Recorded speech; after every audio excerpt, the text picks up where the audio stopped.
ایک چھوٹے سے دور دراز گاؤں میں ایک لڑکی رہتی تھی جس کا نام زہرا تھا۔ یہ گاؤں غریب تھا اور یہاں تعلیم ایک ایسی چیز تھی جو صرف چند لوگوں کو میسر آتی تھی۔ زہرا کے والدین محنتی تھے لیکن ان کے پاس وسائل نہیں تھے کہ وہ اپنی بیٹی کو شہر میں تعلیم دلا سکیں۔ زہرا اکثر اپنے خوابوں میں کھو جاتی، وہ ہمیشہ یہ سوچتی تھی کہ وہ ایک دن ڈاکٹر بنے گی، لیکن اس کے خواب بہت مشکل اور دور نظر آتے تھے۔ اس کی ماں اکثر کہتی، زہرا یہ گاؤں ہمارا ہے لیکن تمہاری تقدیر کہیں اور ہے، تمہیں محنت کرنی ہوگی، ایک دن تم ہمیں فخر کا احساس دلواؤ گی۔ زہرا افق کی طرف دیکھتی، اس کی آنکھوں میں امید اور عزم کی چمک ہوتی۔ وہ جانتی تھی کہ اگر وہ محنت کرے گی تو اس کے خواب حقیقت بن سکتے ہیں۔ ایک شام زہرا اپنے والدین کے ساتھ بیٹھی تھی اور اس نے شہر جا کر پڑھنے کی خواہش ظاہر کی۔ بابا، مجھے شہر جا کر پڑھنا ہے، میں ڈاکٹر بننا چاہتی ہوں، وہ ہچکچاتے ہوئے لیکن عزم کے ساتھ کہہ رہی تھی۔ اس کے والد، جو اسے بے حد محبت کرتے تھے، پریشان ہو گئے۔ زہرا، ہم بمشکل گھر کا خرچ چلا پاتے ہیں، ہم تمہیں شہر کیسے بھیج سکتے ہیں؟ یہ ناممکن ہے۔ زہرا کا دل ٹوٹ گیا لیکن وہ ہار نہیں مانی۔ بابا، میں کام کروں گی، اب کو مجھ پر اعتماد کرنا ہوگا۔ وہ زہرا کے والد کو اس بات کا فیصلہ کرنے میں مشکل پیش آ رہی تھی۔ وہ اپنی بیٹی کے خوابوں کو ٹوٹنے نہیں دینا چاہتے تھے لیکن وہ مالی حالات سے واقف تھے۔ کئی دنوں کی سوچ بچار کے بعد انہوں نے فیصلہ کیا کہ وہ اپنی بیٹی کی تعلیم کے لیے زہرا نے شہر کے ایک کالج میں داخلہ لیا، لیکن اخراجات کی مشکلات بڑھ گئیں۔ اسے بہت سے کتب خریدنے اور روزانہ ٹرانسپورٹ کے پیسے نہیں تھے۔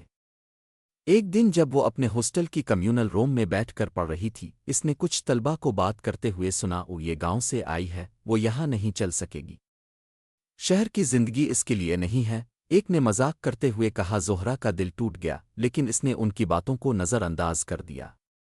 یہ میری آزمائش ہے، اس نے خود سے کہا، میں اب پیچھے نہیں ہٹوں گی۔ زہرا نے خود کو سپورٹ کرنے کے لیے پارٹ ٹائم جاب تلاش کی۔ اس نے ایک کوچنگ سینٹر میں اسسٹنٹ کا کام حاصل کیا جہاں اسے تھوڑی سی رقم ملتی تھی۔ یہ کام تھکا دینے والا تھا مگر اس سے اس کے بنیادی اخراجات پورے ہو جاتے تھے۔ اس نے رات کو اپنی پڑھائی جاری رکھی، کبھی کبھی لائبریری میں دیر تک بیٹھ کر، کبھی اپنے دوستوں سے مدد لے کر۔ ہر قدم آگے بڑھتا ہے وہ اپنے آپ کو یاد دلاتی رہتی تھی جیسے جیسے وہ اپنے مقصد کے قریب پہنچ رہی تھی۔ ایک دن جب زہرا اپنے کام سے واپس آ رہی تھی، اس کی کلاس کی ایک ساتھی سارا نے کہا، تم یہاں کیوں رہ رہی ہو زہرا؟ تمہیں کیا لگتا ہے تم گاؤں سے آئی ہو، تمہیں یہاں کامیاب ہونے کا کیا موقع ہے؟ شاید تمہیں واپس گھر چلا جانا چاہیے۔ زہرا کے دل میں ایک گہرا دکھ ہوا لیکن اس نے جواب دینے کی بجائے خاموشی سے سر جھکا لیا۔ وہ میری کہانی نہیں جانتی، اس نے سوچا، میں خود کو ثابت کروں گی۔ زہرا نے خود سے عہد کیا کہ وہ سب کچھ کر کے دکھائے گی، نہ کہ کسی کو جواب دینے کے لیے۔ زہرا نے فوراً اپنے والدین کو فون کیا، بابا، امی، میں نے کر دکھایا، مجھے ہسپتال سے انٹرنشپ کا موقع مل گیا ہے، میں ڈاکٹر بننے کے قریب ہوں۔ اس کی ماں کی آنکھوں میں خوشی کے آنسو تھے۔ زہرا، ہم ہمیشہ تم پر یقین رکھتے تھے، تم نے ہمیں فخر کا موقع دیا ہے۔ اس کے والد نے خاموشی سے کہا، تم نے ہمیں یہ دکھا دیا کہ محنت اور عزم سے کچھ بھی ممکن ہے۔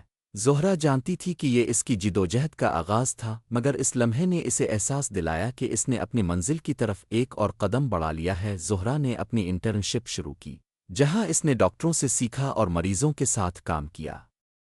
رات دن محنت کے باوجود وہ اس کام میں خوش تھی کیونکہ یہ اس کا خواب تھا۔ ہر دن وہ کچھ نیا سیکھ رہی تھی اور اسے احساس ہو رہا تھا کہ یہ سفر اس کے لیے کچھ خاص بنا رہا ہے۔ زہرا کی محنت اور کامیابی دیکھ کر سارا اس کے پاس آئی اور اس نے اعتراف کیا، میں غلط تھی زہرا، تم نے وہ کر دکھایا جو میں نے کبھی سوچا بھی نہیں تھا۔ تم نے مجھے بھی سکھایا کہ اگر ہم محنت کریں تو کچھ بھی ممکن ہے۔ زہرا مسکرا کر بولی، یہ کبھی دوسروں کو ثابت کرنے کا مسئلہ نہیں تھا سارا، یہ اپنے آپ کو ثابت کرنے کا تھا۔ زہرا نے ڈاکٹر کی ڈگری حاصل کی اور اپنی تعلیم مکمل کی۔ وہ پہلی بار اپنے گاؤں واپس آئی جہاں اس کے والدین نے اس کا استقبال کیا اور ان کی آنکھوں میں فخر کے آنسو تھے۔ ہمیشہ جانتے تھے کہ تم یہ کر لو گی زہرا، اس کے والد نے کہا۔ زہرا نے گاؤں کی گلیوں کو دیکھا اور دل میں کہا کہ اس نے نہ صرف اپنے خوابوں کو حقیقت بنایا بلکہ وہ دوسرے لڑکیوں کے لیے بھی ایک مثال بن چکی ہے۔ زہرا نے شہر واپس آ کر اپنا کام شروع کیا۔ اس کی کہانی اس کی محنت، عزم اور ہمت کی مثال بن چکی تھی۔ اس نے ایک فاؤنڈیشن شروع کی تاکہ گاؤں کی لڑکیوں کو تعلیم کا موقع ملے اور وہ بھی اپنے خوابوں کی تکمیل کر سکے زہرا اب